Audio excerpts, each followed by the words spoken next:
Top quality और consistent performance के लिए सिर्फ सिल्वर पंप्स। टॉप क्वालिटी और कंसिस्टेंट परफॉर्मेंस के लिए सिर्फ सिल्वर पंप्स, नाम याद रखना। नमस्कार, मी अमोल धुमाळ। श्रीनाथ म्हस्कोबा देवस्थान ट्रस्ट यांच्या माध्यमातून या ठिकाणी सगळी व्यवस्था म्हणजे लाईट, पाणी, स्वच्छता आणि त्यानंतर भाविकांसाठी आरोग्य व्यवस्था ह्या सगळ्या सुविधा देवस्थान ट्रस्टच्या माध्यमातून राबवल्या जातात। या ठिकाणी साधारणतः यंदा 13 दिवसाची यात्रा आहे आणि ह्या 13 दिवसामध्ये येणाऱ्या भाविकांसाठी या ठिकाणी जवळपास 7 गावच्या पालख्या या ठिकाणी पूर्ण 10 दिवस 12-13 दिवस या ठिकाणी मुक्कामी असतात आणि त्यांची सगळी सोय हे प्रशासन म्हणून देवस्थान ट्रस्टच्या वतीने केलेली आहे। त्याचबरोबर अग्निशामक आणि त्या अग्निशामकचे सगळे 10 ठिकाणी आपण बंब वगैरे लावलेले आहेत।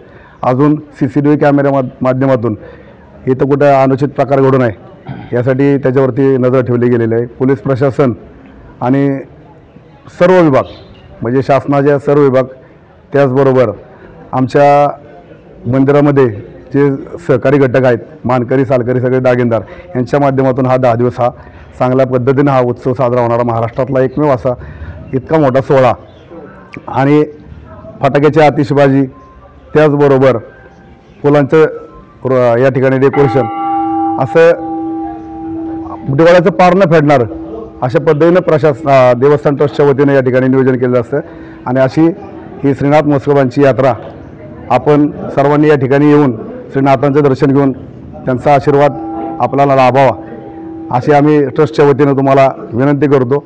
श्रीनाथ म्हस्कोबा देवाची आजपासून यात्रा हळदीच्या माध्यमातून चालू होते।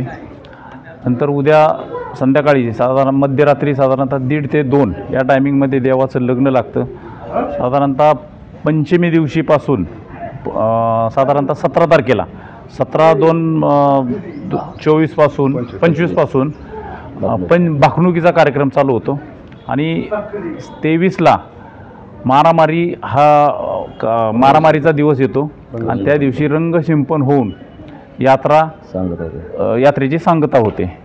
मी भाविकांना असं एक नम्र विनंती करतो की या यात्रेला येत असताना बैलगाडीवाल्यांनी जे गाडीत येणारे लोक आहेत त्यांनी मंदिराच्या आवारात बैलांना घेऊन येऊ नये आणि यात्रेच्या काळात ज्या भाविक लोक येतात त्यांनी महिलांनी किंवा पुरुषांनी सोने नाण्याचे जे दागिने आहेत ते घेऊन न येता दर्शनाला यावं।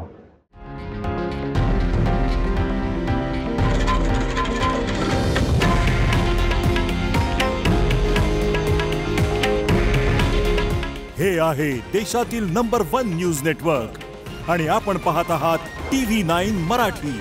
काळजी तुमची, हित महाराष्ट्राचं।